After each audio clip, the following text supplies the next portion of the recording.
మహారాష్ట్ర రాజకీయాలు ఎప్పుడూ ఆసక్తిగానే ఉంటాయి. అసెంబ్లీ ఎన్నికల ఫలితాల్లో అసలైన శివసేన పార్టీ ఎవరిదో తేలిపోయింది.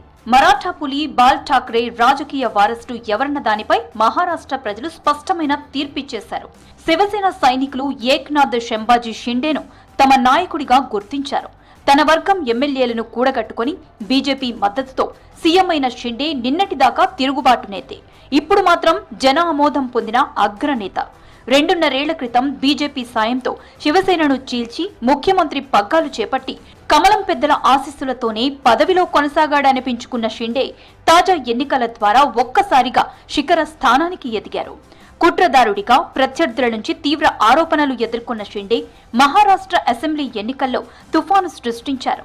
గర్జించిన బెబ్బులిలా అత్యంత బలమైన మరాఠా నాయకుడిగా అవతరించారిప్పుడు.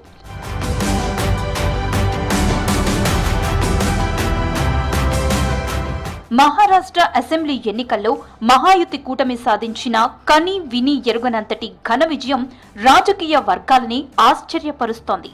288 అసెంబ్లీ స్థానాల్లో ఏకంగా 4/3 పైచిలకు సీట్లను అధికార సంకీర్ణం కైవసం చేసుకోగా విపక్ష మహావికాస్ అఘాడీ కేవలం 49 సీట్లకు పరిమితమైంది. బీజేపీ నేతృత్వంలోని మహాయుతి కూటమిలో భాగమైన షిండే పార్టీ శివసేన 81 స్థానాల్లో పోటీ చేసి 57 సీట్లలో గెలిచింది. మహావికాస్ అఘాడీ భాగస్వామి అయిన ఉద్ధవ్ ఠాక్రే పార్టీ శివసేన 95 సీట్లలో పోటీ చేసి కేవలం 20 సీట్లలో మాత్రమే గెలిచింది. ఈ ఏడాది జరిగిన లోక్సభ ఎన్నికల్లో 15 సీట్లలో పోటీ చేసిన షిండే పార్టీ శివసేన 7 సీట్లు గెలుచుకుంది. 21 సీట్లలో పోటీ చేసిన ఉద్ధవ్ ఠాక్రే పార్టీ శివసేన 9 సీట్లు గెలుచుకుంది. లోక్సభ ఎన్నికలతో పాటు అసెంబ్లీ ఎన్నికల్లోనూ మెరుగైన రిజల్ట్స్ సాధించిన ఏక్నాథ్ షిండే అసలైన శివసేన అధినేతగా తన స్థానం పదిలపరుచుకున్నారు.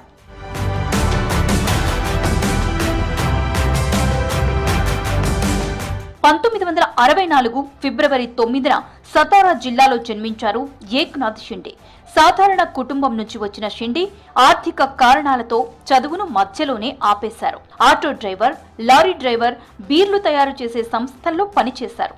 1980లో అప్పటి ఠానే శివసేన అధ్యక్షుడు ఆనంద్ ధీగే ఆశీస్సులతో షిండే రాజకీయాల్లోకి వచ్చారు. 1997లో థానే మున్సిపల్ కార్పొరేషన్ ఎన్నికల్లో కార్పొరేటర్ గా పోటీ చేసి గెలవడంతో రాజకీయ ప్రయాణం ప్రారంభమైంది.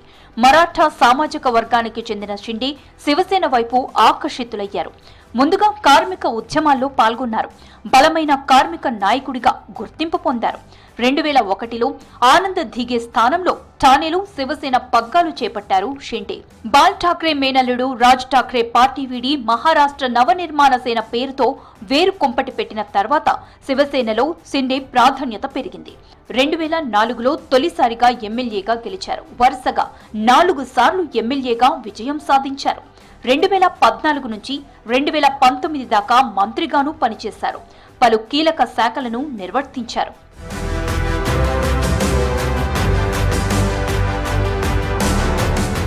మహారాష్ట్ర రాజకీయాల్లో ఏక్నాథ్ షిండే ఒక సంచలనం. అయితే ఆయనను చూస్తే ఒక మౌన మునిగా ఉంటారు. 2022లో పార్టీ అగ్రనేత ఉద్ధవ్ ఠాక్రేపై షిండే తిరుగుబాటు చేశారు. 40 మంది ఎమ్మెల్యేలతో తిరుగుబాటు చేసి బీజేపీ సాయంతో సీఎంగా పగ్గాలు చేపట్టారు. 2022 జూన్ 30న ముఖ్యమంత్రి అయ్యారు. బీజేపీతో పొత్తు పెట్టుకున్నందుకే షిండే రాజకీయ జీవితం అంతమవుతుందని అప్పట్లో చాలా మంది రాజకీయ విశ్లేషకులు అంచనా వేశారు. కానీ తాను ఎంచుకున్న దారే సరైనదేనని షిండే నిరూపించారు.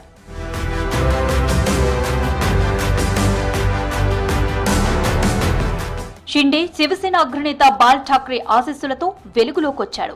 అందుకే ఆయనంటే ఎంతో గౌరవం. శివసేన పునాదులైన మరాఠా ప్రయోజనాలు కాపాడడం, హిందూ రక్షణ అంశాలపై పార్టీ అలుపెరుగని పోరాటం చేసింది. అయితే అందుకు భిన్నంగా కాంగ్రెస్, ఎన్సీపీలతో కలిసి ఉద్ధవ్ ఠాక్రే జట్టు కట్టడం షిండేను కలవరపరిచింది.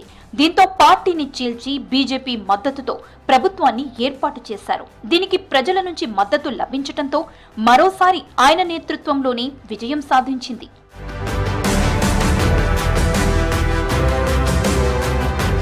శివసేన బాల్ ఠాక్రే ఉన్న సమయంలో ఉద్ధవ్ కు రాజకీయాల్లోకి రాకపోవచ్చునన్న సంకేతాలుండేవి. అయితే రాజకీయాల్లోకి వచ్చిన ఉద్ధవ్ తండ్రి తరహాలో ఫైర్ బ్రాండ్ రాజకీయాలు చేయలేకపోయారు. శివసేన తరహా రాజకీయాలకు ఈ విధానం సరిపోలేదు.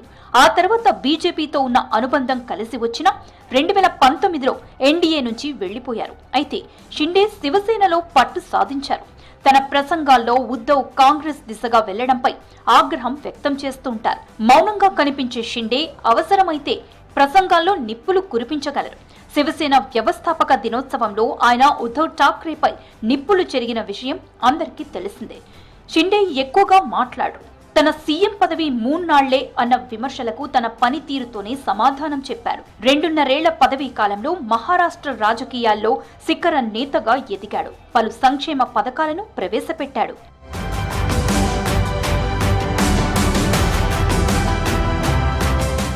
మహారాష్ట్ర ముఖ్యమంత్రిగా షిండే అమలు చేసిన పలు సంక్షేమ పథకాలు, చేపట్టిన అభివృద్ధి కార్యక్రమాలు మహాయుతి విజయానికి కలిసొచ్చాయి. ముఖ్యంగా లాడ్లీ బెహన్ యోజన పథకం ఓటర్లలో బాగా ఎఫెక్ట్ చూపించింది.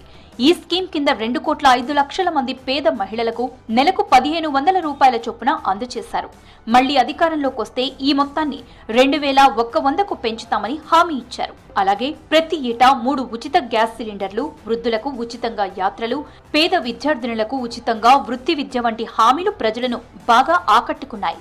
లడ్కా బవోజన స్కీమ్ ద్వారా నిరుద్యోగ యువకులకు శిక్షణ ఇవ్వడం వంటి స్కీమ్ కూడా షిండే పార్టీని ఆదుకుంది. ముంబై నగరంలో ప్రవేశించే 5 టోల్ గేట్స్ నుంచి కార్లు, ఇతర వాహనాల టోల్ రద్దు చేయడం కూడా కలిసొచ్చింది.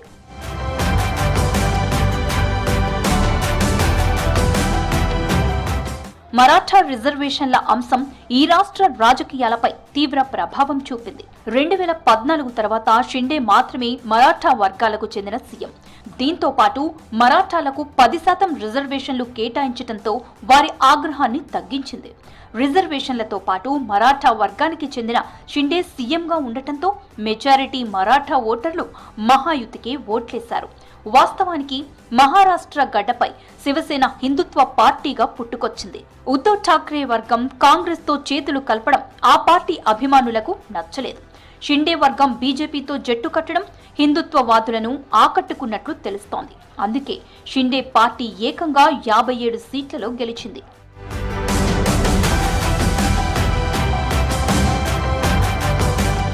కాంగ్రెస్ ఎన్సీపీతో జట్టు కట్టడం శివసేన కోర్ సిద్ధాంతాలకు విరుద్ధంగా ఉందని షిండే బాగా ప్రచారం చేశారు.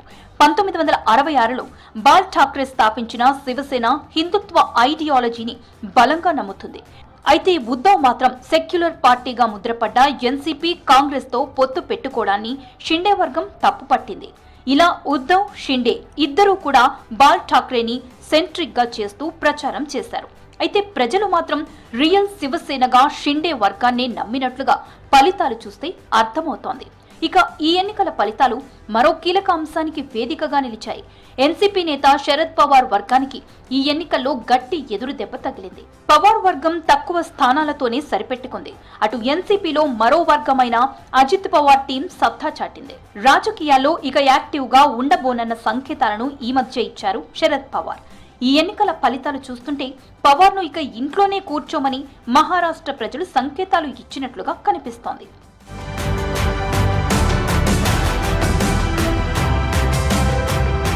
శివసేన, ఎన్సీపీ వర్గ పోరులో షిండే, అజిత్ పవార్ వర్గాలు స్పష్టంగా పైచేయి సాధించాయి.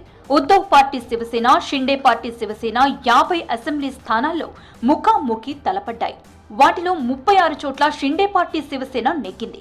14 చోట్ల మాత్రం ఉద్ధవ్ పార్టీ శివసేన గెలిచింది. ఆ పార్టీ మొత్తం 95 చోట్ల బరిలో దిగిన కేవలం 20 సీట్లే గెలుచుకుంది.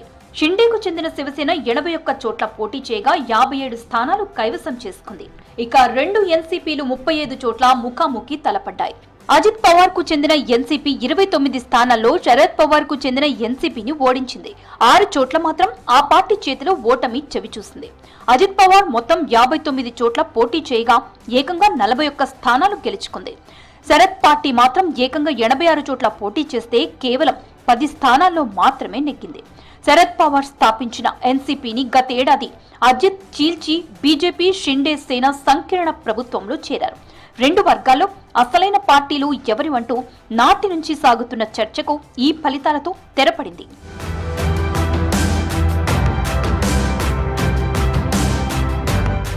మహారాష్ట్ర అసెంబ్లీ ఎన్నికల్లో ఈసారి కీలక పాత్ర పోషిస్తాయని అంతా భావించినా చిన్న పార్టీలు ఉనికిలో కూడా లేకుండా పోయాయి. రాజ్ ఠాక్రేకు చెందిన మహారాష్ట్ర నవనిర్మాణ సేన పార్టీ, అంబేద్కర్ మనవడు ప్రకాష్ అంబేద్కర్ కు చెందిన వంచిత్ బహుజన్ అఘాడీ పార్టీలు కూడా ప్రభావం చూపలేకపోయాయి.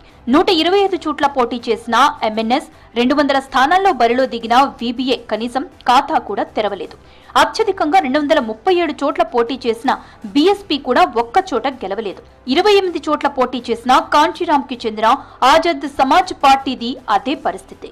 రైతుల్లో బాగా ఆదరణ ఉన్న స్వాభిమాన పక్ష, ప్రహార్ జనశక్తి వంటివి కూడా ఉనికిలో లేకుండా పోయాయి.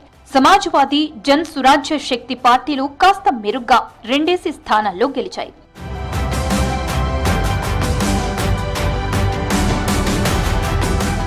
మొత్తంగా మహారాష్ట్ర అసెంబ్లీ ఎన్నికల్లో బీజేపీ ఆధ్వర్యంలోని మహాయుతి కూటమి సునామీలాగా విరుచుకుపడింది. మహాయుతి దెబ్బకు షాక్కు గురవడం ప్రత్యర్థి పార్టీల వంతైంది. హోరాహోరీగా మహారాష్ట్ర ఎన్నికల ఫలితాలు ఉంటాయని చెప్పిన ఎగ్జిట్ పోల్స్ అంచనాలు పూర్తిగా తలకిందులయ్యాయి. మహారాష్ట్ర అసెంబ్లీలో ఈ టర్మ్లో ఏ పార్టీకి ప్రతిపక్ష హోదా దక్కే అవకాశం లేకుండా పోయిందంటే మహాయుతి కూటమి ప్రభంజనం ఏ మేర ఉందో అర్థం చేసుకోవచ్చు.